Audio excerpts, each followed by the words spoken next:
నమస్తే, welcome to 1TV news. Bulletin లో ముందుగా హెడ్లైన్స్.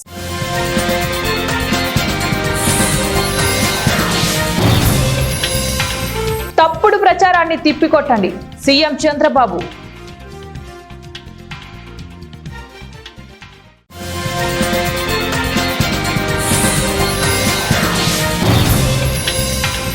ప్రతిపక్షాల నిరసనలు, లోక్సభ రాజ్యసభ కార్యకలాపాలు వాయిదా.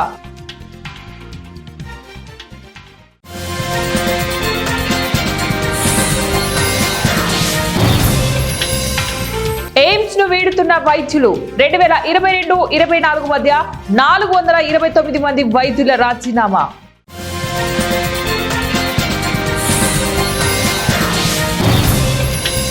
జయశంకర్ భూపాలపల్లి జిల్లాలో రోడ్డు ప్రమాదం, ఒకరు మృతి, మరొకరికి తీవ్ర గాయాలు. ఉచిత బస్సు పథకంపై గందరగోళం సృష్టించేందుకు వైఎస్ఆర్సీపీతో పాటు ఆ పార్టీ అనుబంధ మీడియా చేసిన తప్పుడు ప్రచారాన్ని తిప్పికొట్టాలని టీడీపీ నేతలకు సీఎం నారా చంద్రబాబు నాయుడు స్పష్టం చేశారు. ఆదివారం అమరావతిలో కూటమి ప్రభుత్వం అమలు చేసిన సూపర్ 6 పథకాల అమలు, ప్రజల స్పందనపై పార్టీ వర్గాలతో ముఖ్యమంత్రి నారా చంద్రబాబు నాయుడు సమీక్ష నిర్వహించారు. అదేవిధంగా స్త్రీ శక్తి పథకంలో భాగంగా మహిళలకు ఉచిత బస్సు పథకంపై అన్ని ప్రాంతాల్లోని ప్రజల నుంచి అద్భుత స్పందన లభిస్తోందని సీఎం చంద్రబాబుకు పార్టీ విభాగాలు వివరించాయి.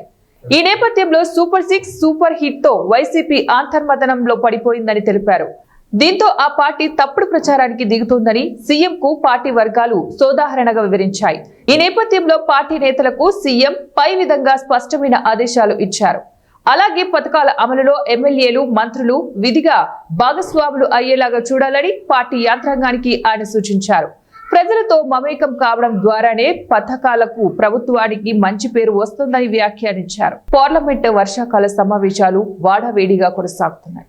నేడు కార్యకలాపాలు ప్రారంభమైన వెంటనే లోక్సభలో గందరగోళం చెలరేగింది.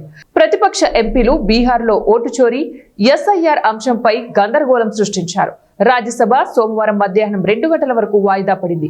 డిప్యూటీ చైర్మన్ వివిధ అంశాలపై చర్చించడానికి 267 నిబంధనల కింద అందినటువంటి 19 నోటీసులను తిరస్కరించారు. ప్రతిపక్షాల నిరసనల మధ్య ఎగువ సభ వాయిదా పడింది.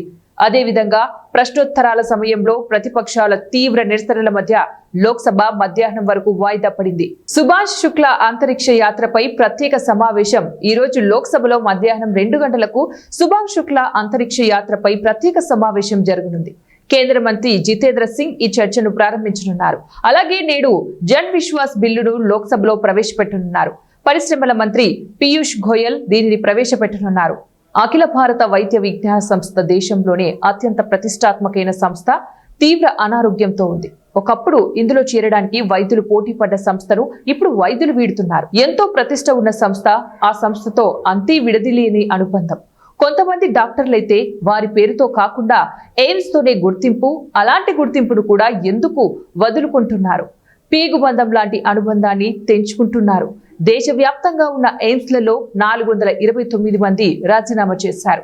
2022 నుంచి 2024 మధ్య 2 ఏళ్ల కాలంలోనే రాజీనామాలు సంభవించాయి. ఢిల్లీలోని ఎయిమ్స్ నుంచి అత్యధికంగా 52 మంది వైద్యులు రాజీనామా చేసి వెళ్లిపోయారు. అయితే ఇది కేవలం ఢిల్లీకే పరిమితం కాలేదు. రిషికేశ్ లో 38 మంది, రాయ్పూర్ లో 35 మంది, బిలాస్పూర్ లో 32, మంగళగిరిలో 30 మంది, భోపాల్లో 27 మంది వైద్యులు రాజీనామా చేశారు. ఢిల్లీలోని ఎయిమ్స్ లో 1000 మంది కంటే ఎక్కువ మంది అధ్యాపకులు, విభాగాధిపతులు, కేంద్రాల అధిపతులు, సీనియర్ ప్రొఫెసర్లు ఉన్నారు. అయితే ఇక్కడ జరిగిన రాజీనామాలలో ఎక్కువ భాగం ఉన్నత స్థాయిలోనే జరిగాయి. రాజీనామా చేసిన వారిలో మాజీ డైరెక్టర్ డాక్టర్ రణదీప్ గులేరియా వంటి ప్రముఖులు ఉండటం గమనార్హం. ఆయన వీఆర్ఎస్ తీసుకుని గురుగ్రామ్లోని మేదాంత హాస్పిటల్లో పనిచేస్తున్నారు.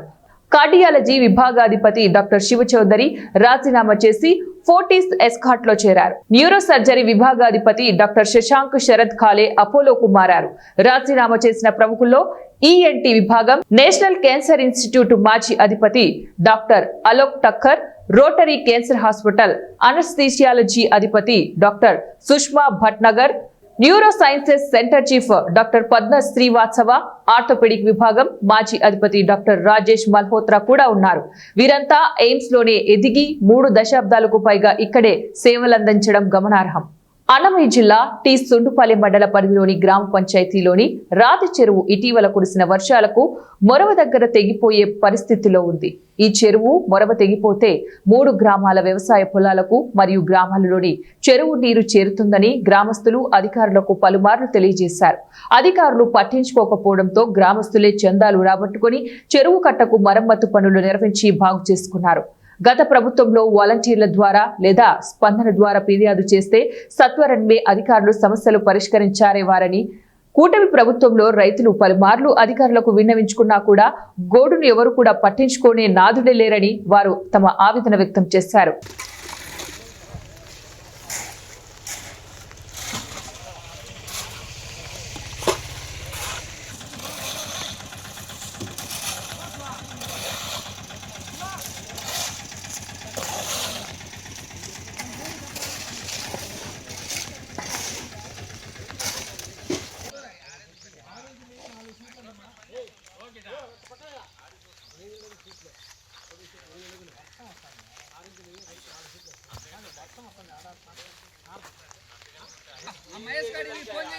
నాగర్ కర్నూలు జిల్లా కొల్లాపూర్ ఎన్టీఆర్ చౌరస్తాలో సోమవారం 375వ సర్దార్ సర్వాయి పాపన్న జయంతి వేడుకలు ఘనంగా నిర్వహించారు. ఈ సందర్భంగా నాగర్ కర్నూలు జిల్లా నాయకులు మాట్లాడుతూ వచ్చే ఏడాది సర్వాయి పాపన్న జయంతి వరకు కొల్లాపూర్ నియోజకవర్గంలోని విగ్రహం ఏర్పాటు చేస్తామని, సర్దార్ సర్వాయి పాపన్న ఆశయాలను కొనసాగిస్తామని వారు హామీ ఇచ్చారు.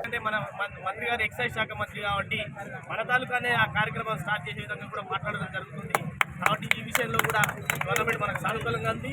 ఇంకొక విషయం ఏంటంటే ఈరోజు అందరం సంతోషించాల్సిన విషయం ఏంటంటే ఎన్నో ఏళ్ల నుంచి మనం అనుకుంటున్న ఎంతోమంది విగ్రహాలు ఈరోజు ట్యాంక్ బండ్ పైన ఉన్నాయి. వాళ్ళందరినీ మనం కీర్తించుకుంటున్నాం. మన బహుజన వీరుడు విగ్రహం లేకపోవడం మనకు లోటుగా ఉండేది. ఈరోజు మేడ్చల్ జిల్లా ఉప్పల్ నియోజకవర్గం మీర్పేట్ హెచ్పీ కాలనీ 4వ డివిజన్ ఫేజ్ 1 చౌరస్తాలో ఉన్న సర్దార్ సర్వాయి పాపన్న గౌడ్ 375వ జయంతి సందర్భంగా కౌటిల్య గౌడ సంఘం ఆధ్వర్యంలో జయంతి వేడుకలను నిర్వహించారు.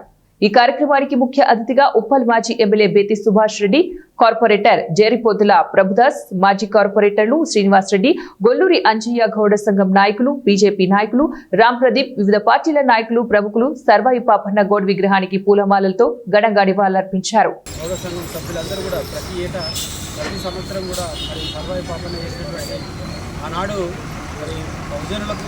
రాజ్యాధికారం దిశగా ప్రయాణం చేయాలని చెప్పి ఆ రోజు ఎంతో ఇంత మీడియా కానీ ఇంత కమ్యూనికేషన్ లేని టైంలో అందరినీ ఏకతాటిపై తీసుకొచ్చి నిజాంలను ఎదిరించినటువంటి దొరల పాలనకు అంతమొందించాలనేటువంటి లక్ష్యంతో ముందుకు సాగి విజయం సాధించినటువంటి సర్వాయి పాపన్న ఈరోజు జయంతి జరుపుకోవడం చాలా సంతోషంగా ఉంది.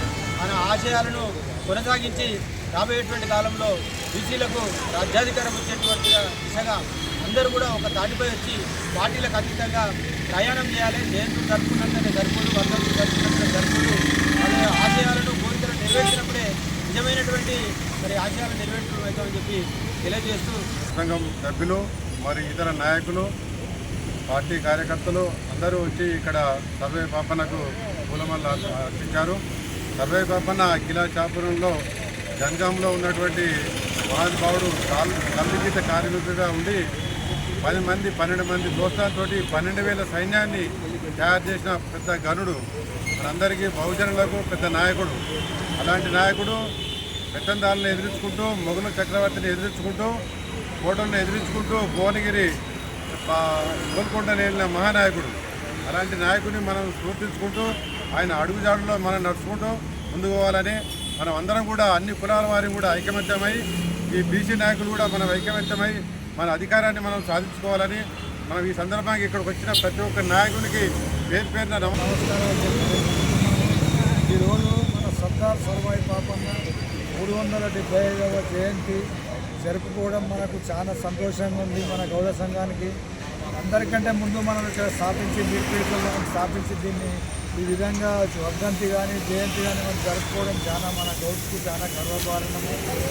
ఈ విధంగా అతను ఎన్నో కష్టపడి మనకు అక్కడ హోటల్ కట్టించి అది కట్టించి మంచి పోరాటాలు చేసి ఎన్నో ఇది చేసిండు కాబట్టి మనం ఆయన జయశంకర్ భూపాలపల్లి జిల్లా మహదేవాపూర్ మండలంలోని దక్షిణ కాశీగా పేరుగాంచిన ప్రముఖ పవిత్ర పుణ్యక్షేత్రమైన శ్రీ కాళేశ్వరం ముక్తేశ్వర దేవాలయంలో భక్తుల సందడి నెలకొంది. శ్రావణ మాసం చివరి సోమవారం కావడంతో దేవాలయంలో భక్తులు పోటెత్తారు. తెల్లవారుజాము నుంచే త్రివేణి సంగమం సరస్వతి పుష్కర ఘాట్ వద్ద పుణ్యస్థానాలు ఆచరించి శ్రీ కాళేశ్వర ముక్తేశ్వర స్వామి అనుబంధ దేవాలయాలైన సరస్వతి శుభదానంద దేవి అమ్మవార్లను భక్తులు దర్శించుకొని ప్రత్యేక పూజలు నిర్వహిస్తున్నారు. స్వామికి ప్రియమైనటువంటి రోజు. చాలామంది జనం దర్శనానికి వచ్చి కాళేశ్వర ముక్తేశ్వర స్వామిని దర్శిస్తూ ఉన్నారు. చాలా పవిత్రమైనటువంటి రోజు. గోదావరి ప్రాణహిత సరస్వతి సంగమంలో త్రివేణి సంగమంలో స్నానం చేసి ఇక్కడికి వచ్చారు. ఇక్కడ చాలా ఏర్పాట్లు బాగా చేశారు. ఊళ్ళో అభిషేకాలు జరుగుతున్నాయి. అమ్మవారు పార్వతీమాత శుభానంద దగ్గర కుంకుమార్చనలు జరుగుతున్నాయి.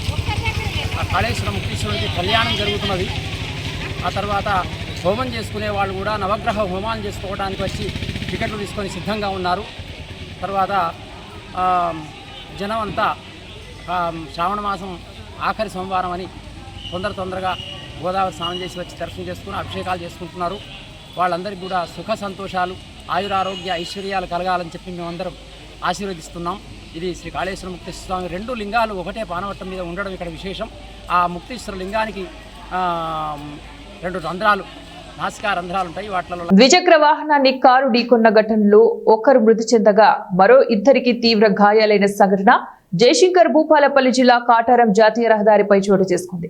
భూపాలపల్లి మున్సిపాలిటీ పరిధిలోని గడ్డిగాడిపల్లికి చెందిన రాజేందర్, జలంధర్, వెంకటేష్ ద్విచక్ర వాహనంపై కమలాపూర్ గ్రామానికి వెళ్తున్న క్రమంలో తెల్లవారుజామున వెనుక నుంచి వచ్చిన కారు అతి వేగంగా ఢీకొనగా రాజేందర్ అనే వ్యక్తి అక్కడికక్కడే మృతి చెందగా జలంధర్ మరియు వెంకటేష్ కు తీవ్ర గాయాలు కాగా పోలీసులు చేరుకుని క్షతగాత్రులను హాస్పిటల్కి తరలించారు. చిరంజీవి జన్మదినం సందర్భంగా తార్నాకలో జన్మదిన వేడుకలు ఘనంగా నిర్వహించారు. హైదరాబాద్ చిరంజీవి యువత మరియు తార్నాక లాలాపేట చిరంజీవి పవన్ కళ్యాణ్ ఫ్యాన్స్ ఆధ్వర్యంలో రక్తదాన శిబిరం నిర్వహించగా 42 మంది రక్తదానం చేశారు. ఈ కార్యక్రమానికి ముఖ్య అతిథిగా బీజేపీ తెలంగాణ రాష్ట్ర అధ్యక్షుడు రామచంద్రరావు, టీఆర్ఎస్ నాయకుడు రామేశ్వర గౌడ్ హాజరై రక్త శిబిరాన్ని ప్రారంభించారు. ఈ సందర్భంగా చిరంజీవి యువత నిర్వాహకులు వేణుగోపాల్ రెడ్డి మాట్లాడుతూ రక్తదానం ఆవశ్యకతను, చిరంజీవి బ్లడ్ బ్యాంక్ ద్వారా చేసిన సేవల గురించి గుర్తు చేశారు. చిరంజీవి జన్మదినం సందర్భంగా వారోత్సవాలు నిర్వహిస్తున్నామని, ఆగస్టు 15 నుంచి 22వ తారీఖు వరకు పలు కార్యక్రమాలు నిర్వహిస్తున్నట్లు తెలిపారు. అనంతరం కేక్ ను కట్ చేసి చిరంజీవికి జన్మదిన శుభాకాంక్షలు తెలిపారు. రక్తదానం చేసిన వారికి సర్టిఫికెట్స్ అందించారు. క్యాంప్ నిర్వహించడం జరుగుతుంది. చిరంజీవి గారి బర్త్డే పురస్కరించుకొని గత 7 ఇయర్స్ నుంచి కార్యక్రమం నిర్వహించడం జరుగుతున్నది. అన్ని దానంలో కన్నా రక్తదానం కూడా చాలా గొప్ప దానం. ఇది అత్యవసర సమయాలలో రక్తం దొరకకుండా చాలా మంది ఇబ్బంది పడుతున్నారు. వాళ్ళని దృష్టిలో పెట్టుకొని చిరంజీవి గారు ఒక గొప్ప కార్యక్రమానికి శ్రీకారం చుట్టారు. అలాంటి కార్యక్రమంలో భాగస్వామ్యం అయినందుకు వేణుగోపాల్ రెడ్డి అన్నకి, పర్షన్నకి, నాగన్నకి, వాళ్ళందరూ టీం మెంబర్స్ అందరికీ కూడా పేరున ధన్యవాదాలు తెలుపుతున్నాను. ఇవాళ నా పుట్టినరోజు సందర్భంగా మమ్మల్ని కూడా ఇందులో భాగస్వామి చేసినందుకు వీరందరికీ ఆదివారం రోజు 15th నుంచి 22nd వరకు కంటిన్యూ జరుగుతుంటాయి అన్నమాట జన్మదిన వారోత్సవాలు. ఈరోజు మా దగ్గర తార్నాకల 7వ రక్తదాన శిబిరం నిర్వహించడం జరిగింది.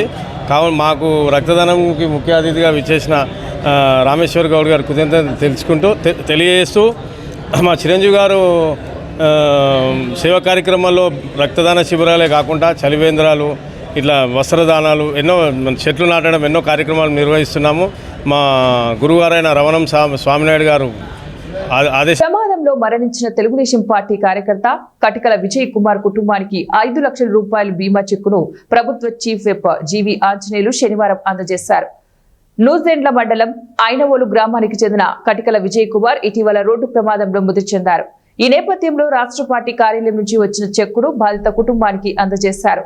ఈ సందర్భంగా జీవి మాట్లాడుతూ కార్యకర్తలకు సీఎం చంద్రబాబు నాయుడు, మంత్రి లోకేష్ బాబు అండగా నిలుస్తున్నారని అన్నారు.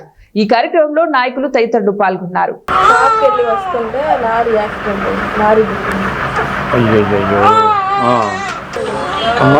స్పాట్లోనే చనిపోయాడు. ఒక పాప 7 నెలలు కడుపుతున్నాం. చాలా బాధాకరం అమ్మా. చంద్రబాబు గారు, లోకేష్ గారు పంపించారు. యాక్సిడెంట్లో చనిపోయాడు మన కార్యకర్త, తెలుగుదేశం పార్టీ కార్యకర్త చనిపోయాడని మిమ్మల్ని ఆదుకోవడం జరిగింది. చంద్రబాబు గారు, లోకేష్ గారు 5 లక్షలు ఇన్సూరెన్స్ బీమా పంపించారు. అమ్మా, అరే అబ్బాయి, ఆ బిడ్డను చదివించాలా, ప్రయోజకులుగా తీర్చిదిద్దాలా నీ కూతుర్లో. కడప జిల్లా బద్వేలు మండలం తిమ్మరాజుపల్లె గ్రామానికి రోడ్డు వేయాలని గ్రామస్తులతో కలిసి డివైఎఫ్ఐ బద్వేలు పట్టణ కమిటీ ఆధ్వర్యంలో బురద రోడ్డులో మహిళలతో కలిసి వరి నాట్లు వేసి వినూత్న నిరసన కార్యక్రమాన్ని చేపట్టారు. ఈ సందర్భంగా డివైఎఫ్ఐ కడప జిల్లా అధ్యక్షుడు ముడియం చిన్ని, గ్రామస్తులు రామరాజు సంయుక్తంగా మాట్లాడుతూ అనంతరాజపురం పంచాయతీ పరిధిలోని తిమ్మరాజుపల్లి గ్రామానికి సరైన రహదారి లేక చిన్నపాటి వర్షానికి రహదారి మొత్తం బురదమయం కావడంతో గ్రామంలో నివాసం ఉంటున్న దాదాపు 150 కుటుంబాల వారు సుమారు 400 పైబడి జనాభా నిత్యం ఈ రహదారి గుండా బద్వేలు పట్టణానికి వివిధ పనుల కొరకు ప్రయాణించవలసి ఉంటుందని, విద్యార్థులు, మహిళలు, వృద్ధులు, గర్భిణీలు ఈ దారిలో ప్రయాణం చేసే క్రమంలో ఎన్నోసార్లు కింద పడి గాయాల పాలైన సంఘటనలు అనేకమున్నాయన్నారు.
రంగారెడ్డి జిల్లా ముత్విన్లో మాజీ మంత్రి శ్రీనివాస గౌడ్, సర్వాయి పాపన్న గౌడ్ విగ్రహావిష్కరణ చేశారు.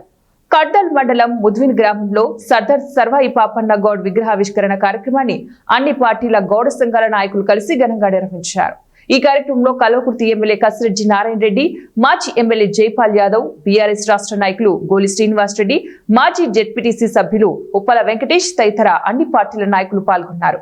ఈ సందర్భంగా మాజీ మంత్రి శ్రీనివాస గౌడ్ మాట్లాడుతూ వరంగల్ సామ్రాజ్యంలో కాకతీయులను మొఘల్ చక్రవర్తులు ఓడించి రాజ్యాధికారం చేపడితే అదే మొఘల్ చక్రవర్తులను సర్వాయి పాపన్న ఓడించి వరంగల్ కోటను వశపరుచుకున్న ధీరుడని అన్నారు.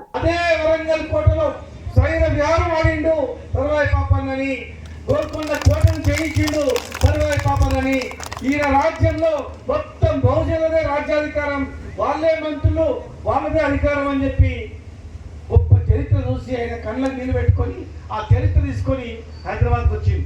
అప్పుడు నేను అల్వాల్లో కమిషనర్ ఉన్న 2002లో ఆయన తెచ్చిన ఫోటోను ఫస్ట్ పుస్తకాన్ని తయారు చేసినాం. కొంపల్లి వెంకటని యూనివర్సిటీలో ఒక రీసెర్చ్ స్కాలర్ ఒక బుక్ రాసింది. అక్కడి నుంచి ప్రారంభమైంది. అదే ఈ తెలంగాణలో ఉన్నటువంటి ఇంత పెద్ద నీరుని చరిత్ర కనుమరుగు చేసిండ్రు. ఎందుకంటే ఈయన చరిత్ర చదివి ఎంతమంది సర్వాయి పాపలు అవుతారో, ఎంతమంది వీరులు అవుతారో, కనుక బానిసల్లాగా ఇట్లే బతకాలని చెప్పి ఆ రోజు రాజులు రాజ్యాలు ఏర్పడినటువంటి వాళ్ళు చరిత్రను కనుమరుగు చేసినా మళ్ళీ చరిత్ర వచ్చింది. కనుక ఇలా మహనీయులు ఎవరే కావచ్చు, సురవరం ప్రతాప్ రెడ్డి కావచ్చు, చాకలి ఐలమ్మ కావచ్చు, కొమరం భీమ్ కావచ్చు, దొడ్డి కొమరయ్య కావచ్చు, వీళ్ళందరూ కూడా మన బతుకులు బాగు చేయడానికి ప్రాణాలు అర్పించేటువంటి వీరులు. బాబాసాహెబ్ అంబేద్కర్ కానీ మన రాతలు మార్చేటువంటి మహనీయులు. వీళ్ళని పోతూ వస్తుంటే మీ చరిత్ర తెలుసుకొని, అరే ఈయన మనం ఇలా ఇంత మంచి బతుకుతున్నామంటే ఈయననే పుణ్యం రా అని చెప్పి ఈయనలాగా మనం తయారు చేయాలని చరిత్ర చదువుకొని మనం ముందుకు పోవాలి. ఈయన ఒక కులానికి కాదు. ఇక్కడ నేను ఎక్సైజ్ కమిషనర్ గా ఉన్నప్పుడు పెద్దలు అందరూ కూడా. బులెటిన్ ముగించే ముందు మరోసారి హెడ్లైన్స్.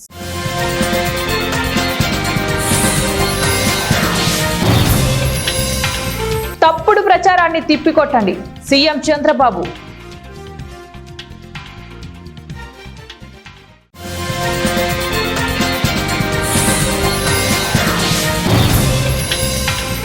ప్రతిపక్షాల నిరసనలు, లోక్సభ రాజ్యసభ కార్యకలాపాలు వాయిదా.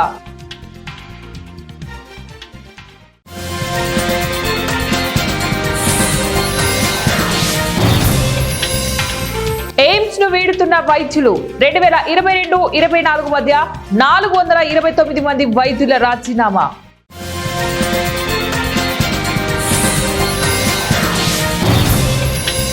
జయశంకర్ భూపాలపల్లి జిల్లాలో రోడ్డు ప్రమాదం, ఒకరు మృతి, మరొకరికి తీవ్ర గాయాలు. ఇవి ఇప్పుడు బులెటిన్ డీటెయిల్స్. నెక్స్ట్ బులెటిన్ లో మళ్ళీ కలుద్దాం. Until then keep watching 1TV news.